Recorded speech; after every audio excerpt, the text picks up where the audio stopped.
प्रिया सुबह से ही घर की साफ सफाई में लग गई। उसने उठते ही पूरे घर की सफाई, उसके बाद नहाकर पूजा की। बाकी सभी के उठने से पहले वो तैयार हो गई। तभी उन्हें किसी की आहट सुनाई दी। प्रिया समझ गई कि उनके पति रमेश उठ गए हैं। प्रिया ने फटाफट गैस पर चाय चढ़ा दी। रमेश, प्रिया कहाँ हो, चाय चाहिए थी। प्रिया, जी बस अभी लाई। रमेश, तुम्हें पता है न कि मुझे सुबह उठते ही चाय चाहिए। प्रिया फटाफट चाय लेकर पहुंची। प्रिया, आज तो आपकी छुट्टी है। आज घर में बहुत काम है, इसलिए मैंने सुबह चाय नाश्ते में न लगकर फटाफट सारी सफाई कर डाली और नहा धोकर पूजा भी कर ली। रमेश, ठीक है, पर चाय तो कम से कम बना ही सकती थी। चलो अब बताओ मार्केट से क्या लाना है। प्रिया, जी अभी मांझी से पूछकर आती हूँ कि नाश्ते में क्या रखना है और खाने में क्या रहेगा। प्रिया फटाफट चाय लेकर सुधा जी के कमरे में पहुंच गई। जाते हैं उनके पैर छुए और कहा, प्रिया, मांझी मेहमानों को नाश्ते में और खाने में क्या देना है। ये मार्केट जा रहे हैं तो मैं सामान मंगा लेती। सुधा जी, बहू नाश्ते और खाने की पूरी लिस्ट मैंने कल रात को बना ली थी। ये रमेश को दे देना और हाँ, तुम अपना काम खत्म करके रश्मि के साथ ब्यूटी पार्लर चली जाओ। उसे ढंग से तैयार करा लाना। प्रिया ने रमेश को भेज दिया। उसके बाद वह रश्मि को जगाने गई। प्रिया, उठो दीदी, अभी तक सो रही हो, लड़के वाले आते ही होंगे। क्या भाभी, अभी तो बहुत टाइम है। वैसे भी ये नुमाइश मुझे बहुत बुरी लगती है। प्रिया, ये तो हर लड़की को सहना ही पड़ता है। चलो फटाफट चाय पीकर तैयार हो जाओ, ब्यूटी पार्लर जाना है। दोपहर के समय लड़के वाले आ गए। लड़का इंजीनियर था। रमेश लड़के को पहले से जानता था। सुधा जी ने देखभाल कर हाँ कर दी थी। सुधा जी किचन में गईं और प्रिया से पूछा, सुधा जी, बहुत तुम्हें लड़का कैसा लगा।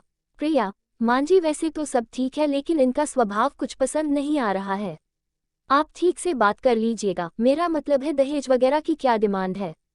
सुधा जी, बात तो रमेश ने पहले ही कर रखी है। ये कह रहे हैं कि कुछ नहीं चाहिए, जो चाहे अपनी लड़की को दे देना। प्रिया, चलिए मांझी वही देखते हैं क्या बात हो रही है। लड़के के पिता, जी आपकी लड़की हमें पसंद है। आप बताइए। रमेश, हमें भी आपका लड़का पसंद है। हम शादी का मुहूर्त निकाल कर आपको खबर कर देंगे।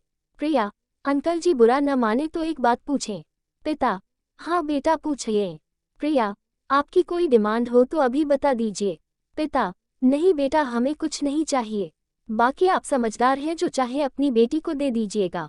प्रिया, जी हम तो 1 रुपये की शादी करना चाहते हैं। रमेश, चुप रहो, ये क्या बोल रही हूँ। सुधा जी, बहू ये क्या कर रही हो, सारी बनी बनाई बात बिगड़ जाएगी। पिता, यह क्या मजाक है भला, आज के जमाने में 1 रुपये में शादी होती है कहीं। प्रिया, यही तो मैं जानना चाहती हूँ अंकल जी, क्या चाहिए आपको। रमेश खड़े होकर प्रिया को पकड़कर अंदर ले जाता है। रमेश, ये क्या बकवास कर रही हूँ। प्रिया, तुम्हें नहीं पता, आजकल ऐसे ही कहते हैं, हमें कुछ नहीं चाहिए, फिर धीरे धीरे इनकी डिमांड शुरू हो जाएगी। मेरी बात माने तो ये रिश्ता मत कीजिए। तभी सुधा जी अंदर आती हैं। सुधा जी, रमेश इसे चुप कराओ, बड़ी मुश्किल से एक रिश्ता मिला है, उसे भी ये बर्बाद कर देगी। रमेश उसे डांटकर चुप रहने को कहता है। रिश्ता पक्का हो जाता है। 4 महीने बाद शादी का मुहूर्त निकलता है। एक दिन रमेश सुबह काम पर जाने के लिए तैयार हो रहा था। तभी लड़के के पिता का फोन आ जाता है। पिता, बेटा हम ये जानना चाह रहे हैं कि आप लोगों का क्या बजट है शादी का। रमेश, जी आप चिंता न करें, हम ठीक ठाक शादी कर देंगे। पिता, नहीं, मैं सोच रहा था दहेज में 1 गाड़ी आप अपनी बहन को देते तो अच्छा रहता। रमेश, लेकिन आपने तो पहले कहा था कि कुछ नहीं चाहिए। पिता, वो तो सब कहते हैं, लेकिन कुछ तो तुमने भी सोचा होगा। एक काम करो, तुम अगर छोटी गाड़ी देना चाहते हो तो हम कुछ बाराती कम ले आएंगे, उससे जो पैसे बचे उससे बड़ी गाड़ी दे देना। उनसे बात करने के बाद रमेश सारी बात माँ को बताता है। सुधा जी, शायद उस दिन प्रिया सही कह रही थी, इंसान को पहचानने की अक्ल हमसे ज्यादा उसमें है। ठीक है, ये पहली डिमांड है, पूरी कर देते हैं, आगे से ध्यान रखेंगे।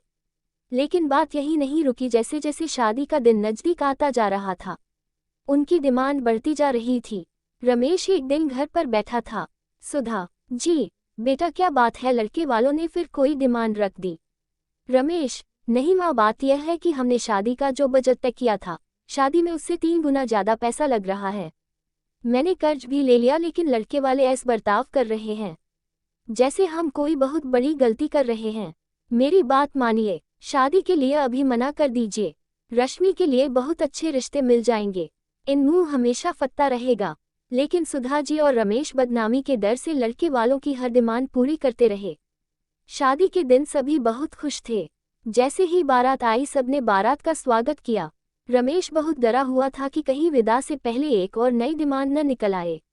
लड़का लड़की फेरों के लिए बैठने ही जा रहे थे कि लड़के के पिता ने कहा, पिता रमेश वो गाड़ी कहीं नजर नहीं आ रही। रमेश जी वो आज डिलीवर नहीं हो पाए, आप ये पेपर रख लीजिए, गाड़ी सीधी आपके घर पहुंच जाएगी। पिता यह शादी रोक दो, इस शादी में सबसे बड़ी आइटम ही गायब है। रमेश अंकल जी मैं आपके पैर पड़ता हूँ, ये पेपर रख लीजिए, कल सुबह गाड़ी में आपके घर पहुंचा दूंगा।